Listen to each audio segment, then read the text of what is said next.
everybody. This is Michael at FOUCH FABS. I'm at the ServPro Moon job. I was just told to drive down the driveway and go through the gate, and the dogs can't bother me. This is parked in the center of the driveway.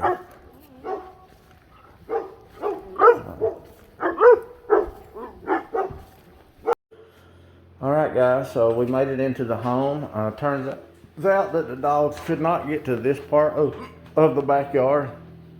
And they're actually nice. The dogs are, but you know, it's just not smart to go into a stranger's yard with dogs if you don't know them. I mean, that's just asking to get bit.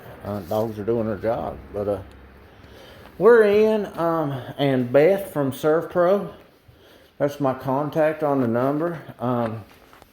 She didn't know who was calling her when we've been calling her this morning, but once we got a hold of her, she was so very helpful. Got us into the house, told us that the dogs couldn't get to us. Actually got a van that was parked in the middle of the driveway moved for us, saved us a ton of work. So Beth, I know you're probably not watching this video, but if you are, thank you very much for all your help. So anyways guys, we've laid out the templates, and we're getting ready to start carrying stone in, and I will let you know if there are any issues. As you can see, they're leaving their old tile, so there's some grout here that I gotta knock out. That way our stone will slide in there, and we want a little room so we can shim up and make it level. So,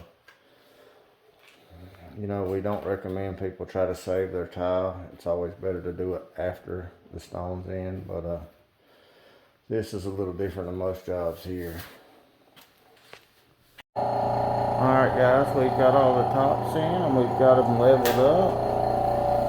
I've already plugged the Gorilla Grip in. I always like to make sure I've got power there before I get started, and always make sure you pull the seam apart far enough so that you can get the epoxy in there. I remember when I first started in granite, the lead guy I would go with, if it was like tight cabinet to cabinet or wall to wall, my man would literally freaking put a skim coat on top of it. Matt Curley. And no way in heck that was going to hold anything together, but anyway. So this seam is setting up right now. I do them one at a time when I have multiple seams. It's rare we have multiple seams. This one, you know, we thought we was going to walk from the top of the hill. I did have this in one piece, but I didn't want to have to transport that all the way from the road down here, so we went ahead and put a secondary seam in it. And while that one's setting up, we got this one waiting on us. This is the color I used, kind of a light to match that, and then I can darken it up with spots. Drilling the holes in the vanity right now. Alright, so after I put my skim coat on there cleaning the seam, I noticed I had a little crown here. It's smooth right here. Start to get a little bit of a crown, and then it's smooth. Unlike the new Caledonia on my last job, I know I can get this back, so I'm going to go ahead and top polish it smooth. All the lines are to show where I've polished, and so I can go out a little further with each pad. Alright guys, we have finished the job.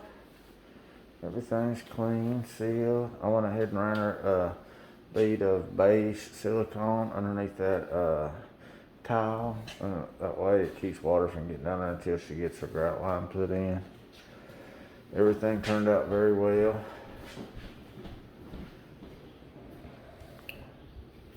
We got our one seam here. So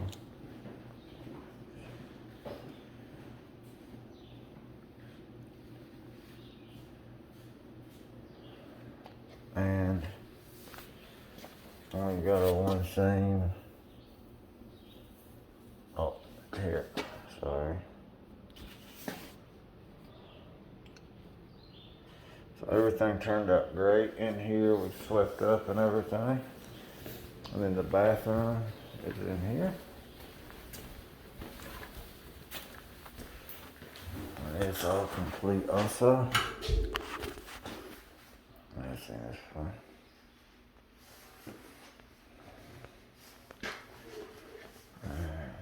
So everything's good, guys. Thanks for watching. I'll see you on the next one.